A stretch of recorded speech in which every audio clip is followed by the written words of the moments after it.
In today's video, I'm going to teach you how to add bleed in Canva.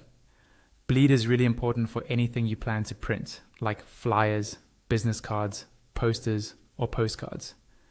It's the extra area that extends past the edge of your final design, and it makes sure you don't end up with thin white lines or awkward borders after trimming. Printers usually cut a stack of pages all at once, and those cuts aren't always perfectly precise. Bleed gives you a little safety margin so your design still looks clean and professional. Let's start inside Canva. First, open the design you want to prepare for printing. This could be any layout you've already created or something you're working on from a template.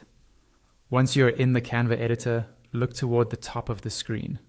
On the left side of the top bar, you'll see the File option. Go ahead and click on File. When the drop-down menu appears, move your mouse over Settings. This won't click anything yet, it just opens another small menu. In that panel, look for the option that says Show Print Bleed and click it. As soon as you do, Canva will overlay a thin border or guideline close to the edges of your page. That faint outline marks the bleed area. Now that you can see the bleed zone, you'll want to adjust your design so it prints correctly. Any backgrounds, images, or blocks of color that should go all the way to the edge of the paper need to extend past the main page and into that bleed area. For example, if you're using a full bleed photo or a solid color background, click and drag the edges so they slightly go beyond the visible page and reach right into the bleed border. This ensures that when the printer trims your design, there won't be any accidental white slivers on the sides. At the same time, you need to protect the important parts of your design.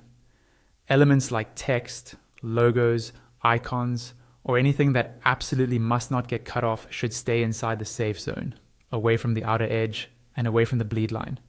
A simple rule is, backgrounds go into the bleed. Important content stays comfortably inside. Before you export your design for printing, take a final look around every edge to make sure all background elements reach the bleed and all key information is pulled in just a bit. And that's all you need to add bleed in Canva and get your designs print ready with confidence.